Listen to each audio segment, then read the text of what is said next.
Que la grâce de notre Seigneur Jésus-Christ, l'amour de Dieu le Père et la communion du Saint-Esprit soient avec vous tous. Amen. Pour la méditation de ce dimanche, il vient de l'évangile de Saint Matthieu au chapitre 10, les versets 34 à 42. Je relis le texte. Ne croyez pas que je sois venu apporter la paix sur la terre. Je ne suis pas venu apporter la paix, mais l'épée, car je suis venu mettre la division entre l'homme et son père, entre la fille et sa mère, entre la belle-fille et sa belle-mère. Et l'homme aura pour ennemi des gens de sa maison. Celui qui aime son père ou sa mère plus que moi n'est pas digne de moi. Et celui qui aime son fils ou sa fille plus que moi n'est pas digne de moi. Celui qui ne prend pas sa croix et ne me suit pas n'est pas digne de moi. Celui qui conservera sa vie la perdra. Et celui qui perdra sa vie à cause de moi la retrouvera. Celui qui vous reçoit me reçoit. Et celui qui me reçoit celui qui m'a envoyé. Celui qui reçoit un prophète en qualité de prophète recevra une récompense de prophète. Et celui qui reçoit un juste en qualité de juste recevra une récompense de juste. Et quiconque donnera seulement un verre d'eau froide à l'un de ses petits, parce qu'il est mon disciple, je vous le dis en vérité, il ne perdra point sa récompense. Voici la parole du Seigneur. Asseyez-vous.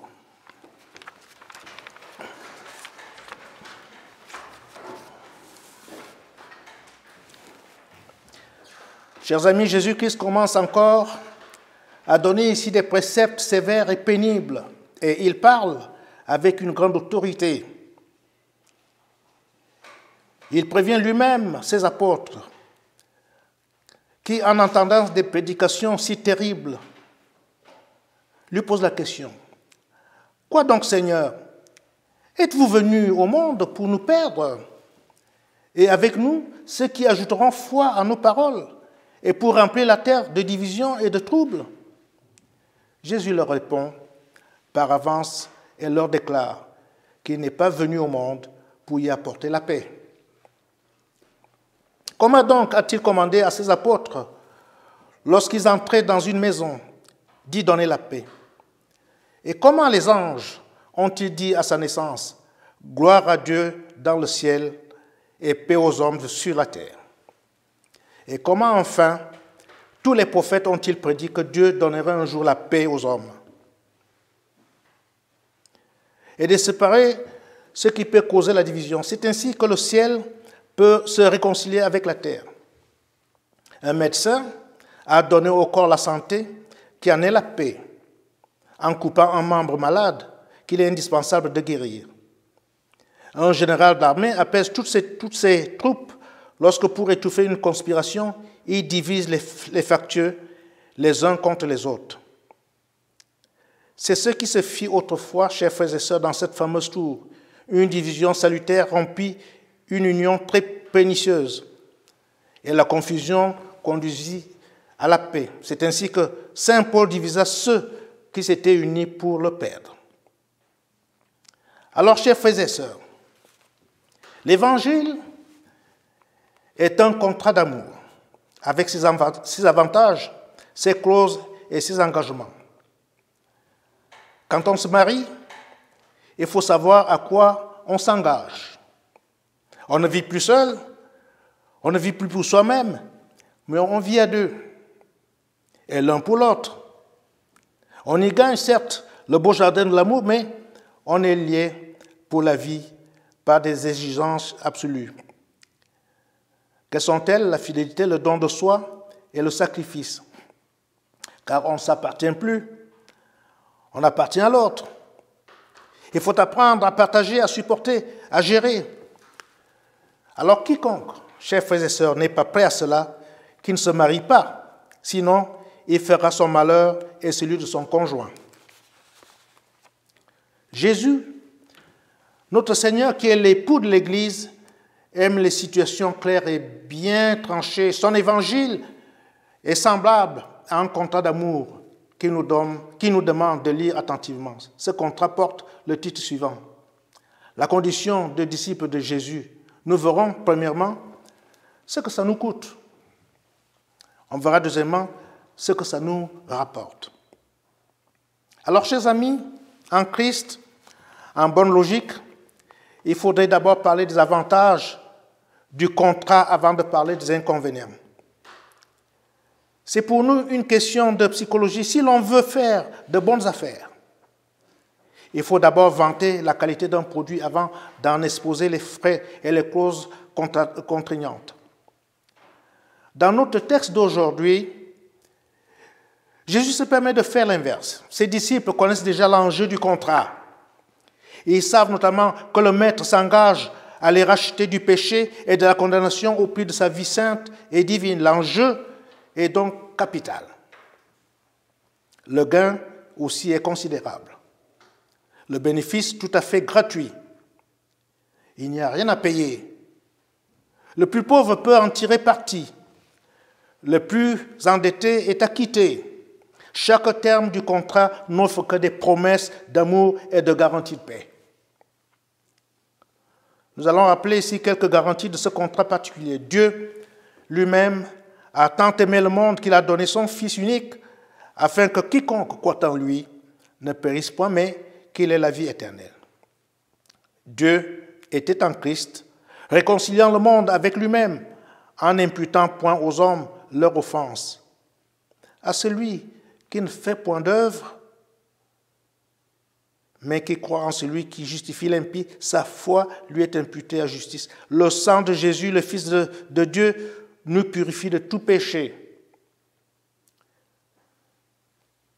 Qui nous condamnera? C'est Dieu lui-même qui justifie. Si vos péchés sont rouges comme la pourpre, ils deviendront blancs comme la laine. Mais nous pourrions multiplier ces garanties car elles sont fort nombreuses. Elles s'étendent à tous les aspects de la vie et en précisant de nombreux avantages, qui sont le droit de prier, l'assistance dans les épreuves, la persévérance dans la foi, la consolation dans les afflictions, la présence de Dieu à chaque heure du jour et de nuit, etc., etc. Justement, parce que ce contrat d'amour fait d'un pécheur un grand privilégié du royaume. Il implique donc un engagement sérieux et entier. Jésus veut que quiconque prétend être son disciple, qu'il place ce contrat au cœur de sa vie et le montre par son attachement. Quand un homme a trouvé un trésor dans un champ, il fait tout pour l'acquérir, dit la parabole. Cependant, quand on est riche et heureux, on fait nécessairement des jaloux et l'on se fait des ennemis. Alors, chers amis, par son évangile, Jésus-Christ, le prince de la paix, fait de nous des enfants privilégiés.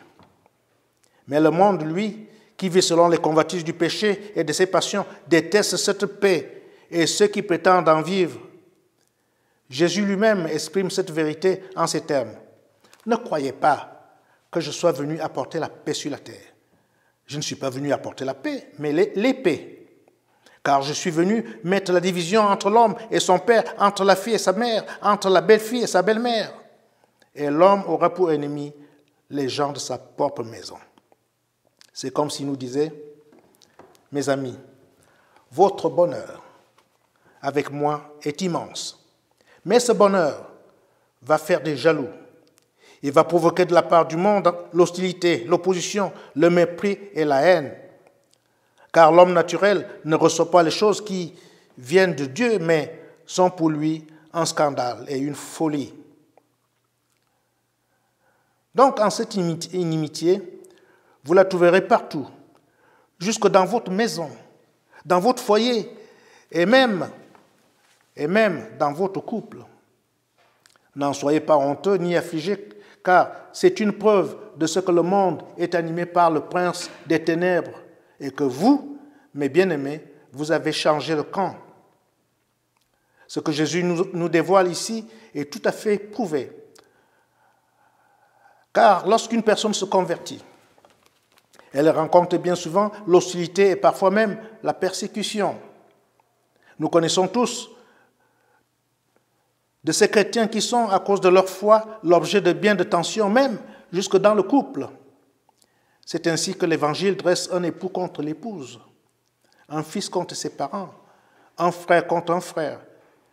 Jésus, chers amis, est un merveilleux messager de paix, mais cette paix provoque des divisions.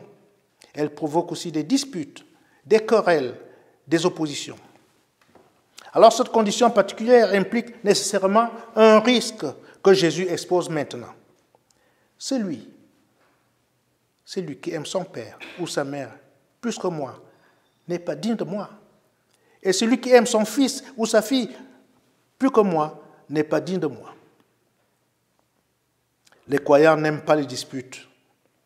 Ils voudraient sauvegarder l'amour du couple, la bonne entente du ménage, la cohésion entre les enfants, l'amitié avec les voisins et les amis. Alors, ils sont tentés, pour sauvegarder la paix, de remettre en cause leur contrat d'amour avec le Seigneur. Des fois, ils finissent même par se dire « Qu'est-ce que je gagne à être croyant et à confesser ma foi ? Si ce n'est au prix des disputes, si ce n'est au prix des divisions, de tensions, et si cela risque de ruiner mon foyer, Jésus y a-t-il pensé ?» Il nous est arrivé, nous aussi, de nous poser cette question. Mais bien sûr qu'il y a pensé. C'est pourquoi il nous en parle ici. Il nous met en garde contre un piège.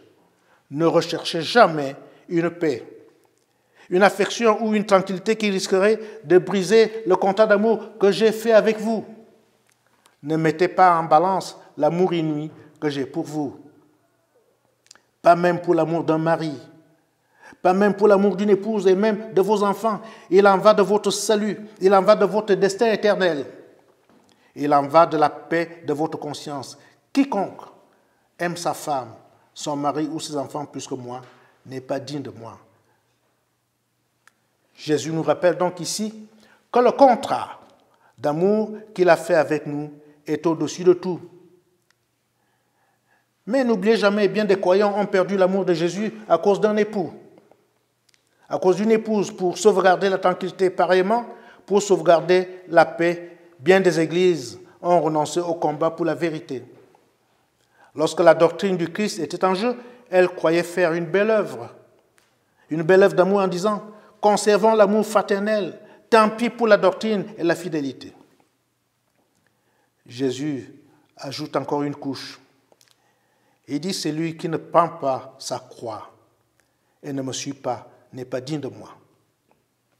Chers amis, cette parole nous place au cœur du problème d'aujourd'hui. Lorsqu'on devient par la foi un adepte du Christ, il en résulte nécessairement une croix, c'est-à-dire une tension permanente avec ce monde. Ce monde dans lequel nous vivons, tous les croyants sincères connaissent à des niveaux différents cette croix. Jésus, notre Seigneur, qui est un maître responsable, ne nous fait pas de mauvaises surprises. Il nous dit « N'ayez pas honte de moi. N'ayez pas honte de cette croix, au contraire, portez-la avec joie, comme des serviteurs fidèles. Elle est justement la preuve de votre attachement à ma personne. Cette croix est témoin d'une manière particulière que mon amour vous est cher et que je compte beaucoup dans votre vie. Du reste, je ne vous la donne pas à porter, sans vous donner aussi beaucoup de force pour l'endurer. Mais je vous mets en garde. Si vous fuyez cette croix et cherchez à vous en débarrasser, j'en tire la conclusion suivante. Celui qui conservera sa vie la perdra. Et celui qui perdra sa vie à cause de moi la retrouvera. Bien-aimés, cette dernière parole nous place devant l'enjeu. Si nous cherchons le confort de ce monde, ce sera toujours aux dépens de notre salut. Mais à l'inverse, si à cause de l'Évangile, nous endurons volontiers l'inimitié, nous conserverons le salut et la vie éternelle. Parce que la grâce du Christ nous est plus chère que tout au monde. Voilà pour les frais du contrat. Et maintenant, Jésus va exposer ce que son contrat nous rapporte. Il nous dit, celui qui vous reçoit me reçoit. Et celui qui me reçoit, reçoit celui qui m'a envoyé. Il semble ici nous dire, cessez de vous regarder comme des pauvres petits disciples brimés et déshonorés. Voyez plutôt quel serviteur je fais de vous. Écoutez plutôt celui qui m'a envoyé. Écoutez plutôt, celui qui vous reçoit me reçoit. Et celui qui me reçoit, reçoit celui qui m'a envoyé. Ainsi, votre témoignage chrétien et votre vie d'amour, je fais de chacun de vous des ambassadeurs divins de la plus haute importance. Je fais de vous des messagers célestes de grande valeur. Je parle pour vous, j'instruis par vos paroles, j'agis par votre témoignage. Vous êtes ma bouche, vous êtes ma parole et vous êtes ma volonté. À cause de cela, même le plus petit d'entre vous est le plus grand messager du monde. Il fait une œuvre importante chaque fois que sa parole et sa vie contribuent à conduire un pécheur sur le chemin de la grâce. Et si, chers amis, Jésus nous oblige donc en quelque sorte à regarder notre vie. Nous devons regarder tous les jours notre vie chrétienne d'une manière positive, même lorsque nous paraissons faibles et que la croix qui nous impose semble avoir une action négative. Quel que soit le métier que nous exerçons, ou quelle que soit l'utilité de notre profession dans notre vie sociale ou au service des hommes, jamais, nous ne faisons une œuvre plus importante que lorsque notre manière de vivre et par notre témoignage chrétien, nous ouvrons la porte au ciel à un pécheur repentant. Chaque fois qu'il en est ainsi, chers amis, c'est comme si le Seigneur lui-même descendait visiter les hommes et comme si Dieu en personne, le tout-puissant Créateur, agissait avec nous. Voilà une formidable réponse à tous les chrétiens qui se disent « À quoi sert ma vie chrétienne? À quoi sert ma petite église? Et que sommes-nous? Une petite paroisse insignifiante. » Mais Dieu fait de nous des ambassadeurs qui apportent aux hommes des richesses infinies et éternelles. Pour le monde, nous ne sommes rien, mais pour le Christ, nous sommes tout. Puisque Jésus, celui qui reçoit un prophète en qualité de prophète, recevra une récompense de prophète. Et celui qui reçoit un juste en qualité de juste recevra une récompense de juste. Alors notre Seigneur, après nous avoir mis en valeur à cause de notre témoignage, Jésus nous met en valeur à cause de notre amour pour sa parole, ses prophètes et son Église. Alors que signifie donc recevoir un prophète en qualité de prophète et un juste en qualité de juste? Cela veut dire accueillir les premiers comme des porte-paroles de Dieu et les seconds comme des frères dans la foi. Jésus semble nous dire, chers amis, vous êtes mes amis, vous ne perdez pas votre temps. Quand dans l'Évangile, vous assurez le culte, que vous vous réunissez pour la parole et les sacrements, quand vous me priez et me servez, quand vous veillez à la paroisse et à son bon fonctionnement, quand vous vivez les uns et les autres dans l'amour fraternel, quand vous répandez l'Évangile, quand vous faites des sacrifices en personne, en argent et en dons, et quand vous me consacrez beaucoup de temps, je vous donnerai une récompense dont vous n'aurez pas à rougir. Et sera l'équivalent de l'amour que vous avez montré envers mes prophètes et mes frères. Chers amis, cela veut dire elle sera riche, elle sera généreuse, bien au-delà de ce que vous êtes capable d'estimer. Le monde vous croit terriblement pauvre, mais moi, je vous garantis l'ineffable bienfait dès maintenant et dans l'éternité. Ainsi, mon contrat d'amour n'est pas un contrat à perte, mais plutôt un contrat avec une généreuse participation aux intérêts. Puis Jésus va conclure avec une remarque qui est sans doute la plus grande. Et quiconque donnera seulement un verre d'eau froide à l'un de ces petits parce qu'il est mon disciple, je vous le dis en vérité, il ne perdra point sa récompense. Alors, qu'est-ce qu'un petit disciple? Et qu'est-ce qu'un verre d'eau? Pour le monde, c'est scandaleusement rien. Et donner un verre d'eau, c'est une œuvre qui ne mérite vraiment pas d'être signalée.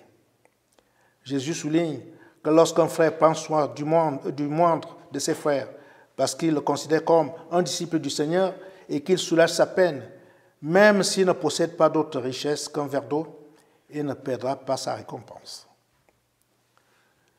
Ici, dans notre texte, Jésus semble bousculer ici les valeurs des hommes et du monde.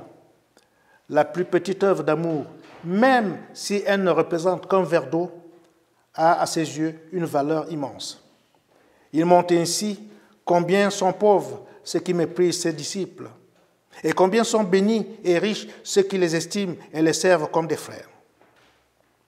Vous comprenez donc maintenant pourquoi le contrat d'amour que Jésus a fait avec nous lorsqu'il nous a adoptés dans sa grâce est un contrat de grand prix. C'est pourquoi il nous exhorte aujourd'hui, ce matin, à placer ce contrat d'amour au-dessus de tout et à nous considérer comme des disciples de grande valeur. Nous sommes riches par sa grâce. Nous sommes riches par ses bénédictions. Nous sommes riches de ses récompenses. Amen. Et que la paix de Dieu, celle qui surpasse toute intelligence, garde vos cœurs et vos esprits en Jésus-Christ pour la vie éternelle. Amen.